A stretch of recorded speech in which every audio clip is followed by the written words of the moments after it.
Hey guys, I'm Mike. I'm here to take over for another episode of Site Visit while Nick's on vacation. Thought you'd have a little bit longer of a break from having to deal with me, but we're over at our job in Cambridge and the guys are chugging along with plaster. You can see behind me, they got 2 sets of staging set up, and we're actually going to bring in like 7 to 8 guys. There'll be 5 of them plaster and then just a couple of like tenders helping out. And they're going to take this, roughly 30-foot sectional wall and with, a ton of manpower go through and do this all in one shot with no blends, make sure we get the best product we can. So another detail we have on this project is these plastered in lights. Started working on a couple of them. We're actually cut out a little bit of the blue board behind so we can recess it in. And they'll go through with the straight edge and set all these light trims in line with their corner bead that's up top. So when they plaster this out, everything's going to be on the same plane and stay nice and straight, which that is a crucial little detail because these stairs, they get wrapped. We're going to have 1/4-inch steel plate that gets bent for a riser and a sub tread, and then we're going to put wood treads on top of that with, actually, you got some right here. I can actually open it up so you guys can take a look at it. It's 1/4-inch mass loaded vinyl. That on the stair treads, what we're going to do is use this as a separator so we don't get any squeaking or as you walk up on it, like a hollow sound. It was a concern of ours, especially with the steel sub-tread and the steel risers. This gives it just some dampening. So what we're going to do when we start, putting these stairs together, having the steel riser and sub-tread, if we were to pretend that this was our steel sub-tread, we're going to add the 1/4-inch mass loaded vinyl, and then we'll have our oak. It's a 1-inch thick oak tread that gets placed on top of this.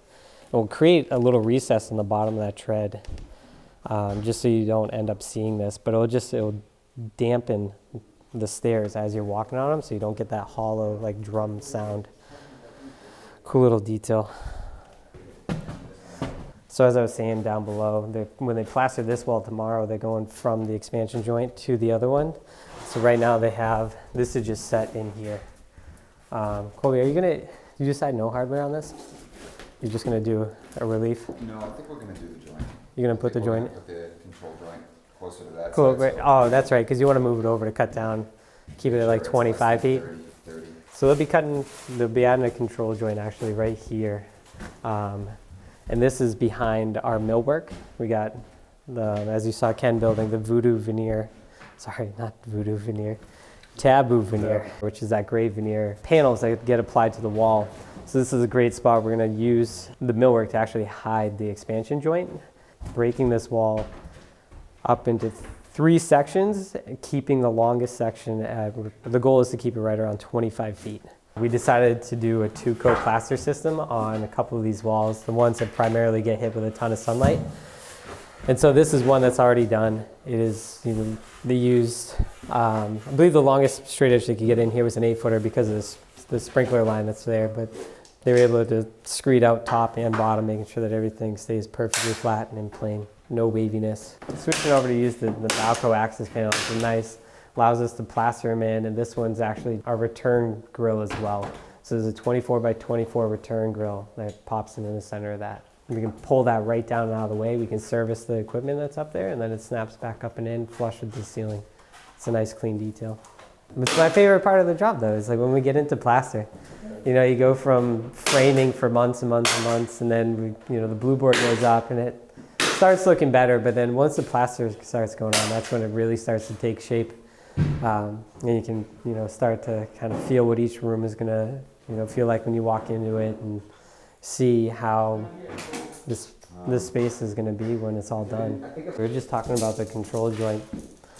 There's a few companies out there that actually make them, but we actually use 2 pieces of stock bead, and when you put them back to back, we can set them so it's just like super tight. It'll look nice and clean when it's done. So luckily we have, the millwork that's going to hide these too. So it's not something you're going to see. The way that these guys plaster, they actually, they do opposite walls, and they'll plaster each, and then they come back and they tie in the other two walls, and allows us to make sure the corners stay at 90 degrees. And you don't get a lot of that build out, other builders out there that you would know.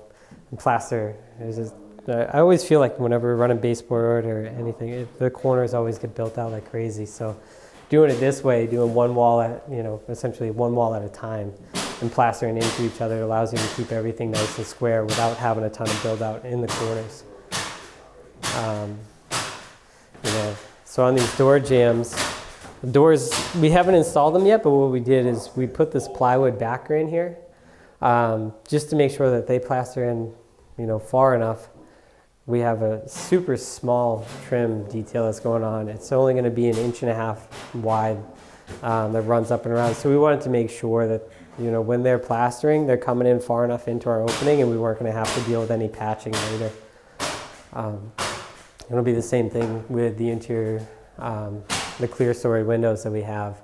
And this room here actually has a pretty neat detail with the clear story window, and then the stool actually continues all the way around the room, kind of separating the upper and the lower half. And this window is set at the same height as the window over here, and then we're going to have an access door for the mechanicals that we have up there.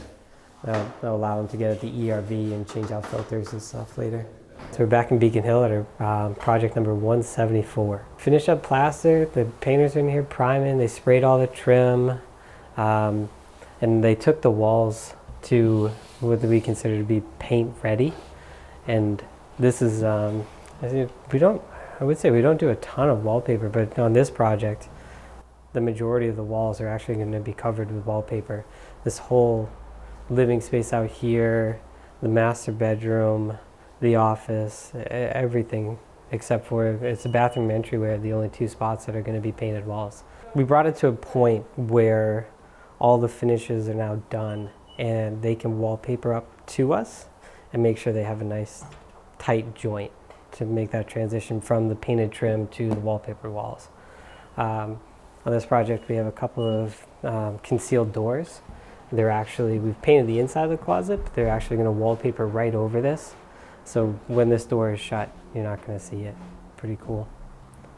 Yeah.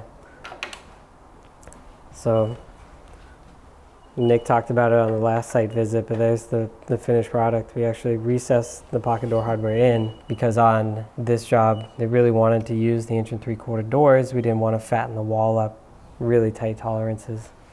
And so trying to fit, the fatter door into a thinner wall, definitely had its challenges, but, that was a great solution to just recess this hardware. We don't have to worry about anything sticking out, and it allows us to squeak it in. There was actually an old fireplace that was here. The client no longer wanted to use it, so we chipped out a little bit to create a cavity large enough to fit this new electric fireplace. Pretty simple install. It just hardwired in the back. We can slide it into place, and it'll throw off just a little additional heat out in this living room, and it looks great. We have the wiring all prepped and ready. There'll be I think it's a 55-inch TV that gets mounted up over there, 2 sconces on either side. We're back in Charlestown. A small little kitchen addition that we're putting on the back side of the house. Last time we were here, we're digging and getting ready to put the foundation in, and now you can see we have the foundation done. It was quite the task to get it in here. As we talked about on the last one, the tight alleyway has certainly made this a challenge, especially now getting materials in. So now that the foundation walls are in, we're moving into framing. And right now we're working with our framer and our lumber supplier, and we have to schedule lumber deliveries almost every day. Sometimes we can get away with 2 days, but for the most part, because we only have enough room to store what we're using for each day, and they'll bring it in, drop it off. You can keep sweeping it. So the game plan now is we opened up the corners, we pulled that back, we got our floor height figured out inside, carried that outside. Now that that's done, we're going to get the deck on, we'll get our walls up, roof on, get this thing pretty close to weathertight. And then we're actually going to have to open up the back side of this house and weasel in some LVLs. So I know we talked about that on the last one as well, how difficult this is going to be because As you can see, you know, the house takes up the entire width of the lot. And so to get a 20-foot long double 16-inch LVL into place is going to be pretty difficult. You got any good ideas on that, Chris? Yeah, because it's like the whole width of what we got here, super tall. And it's like, we're going to have to bring it. My thought was, because I played around with this, I actually, on my computer screen, it was a parking ticket, and I just zoomed in until it was the exact width of the house, and I'm trying to like bring it up the alleyway and spin it and like using it as scale. And it's like every way I went, it's like, oh, you get pinched over here. We're going to get pinched here to get it in. So it's got to, the only way, There's no way to. you got to come through the front door. Front door. And then I'm thinking we're gonna like poke it out this corner, and then we're gonna have to cut a pretty good sized hole in the exterior over there and like almost push it through to square it up and then get it up and in. Sounds like you just figured it out right there. Well, that's the only way I could come up with, but I'm not saying that's the best way to do it. You know, hey, the more people that think about it, you know, you come up with something creative. Add hinges to the middle and just make it bend, right? Yeah. Well, we're doing the foundation walls.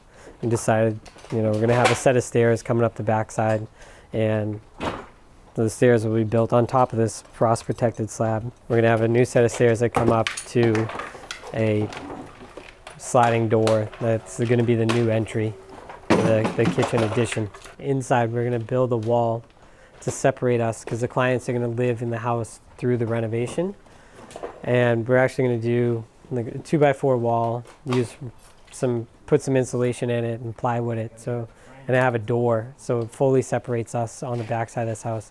The goal with this is to be able to build the addition and renovate the kitchen without ever entering through the house or inconveniencing them. And then also same thing with the third floor. When we get up there and start framing that dormer, we're gonna set up a staging tower back here so we can enter through the exterior of the house, again, so we don't interrupt their day-to-day routine.